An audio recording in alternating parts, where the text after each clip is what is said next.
Let's begin with some of the pre-practice conditions that we want to put into place before the start of training. First, trainers should share some of their suggested learning strategies, ways of tackling the learning process and getting the most out of the training program. To help trainees organize the new information they're going to be exposed to through training, trainers should provide what are called advanced organizers.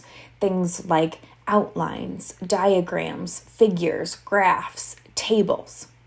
Trainers can encourage metacognition by asking trainees to think about the learning process and take time to reflect on their experience in the training program. Ask learners to spend 10 to 15 minutes at the end of a training program reflecting on what they learned and how they can use what they learned on the job.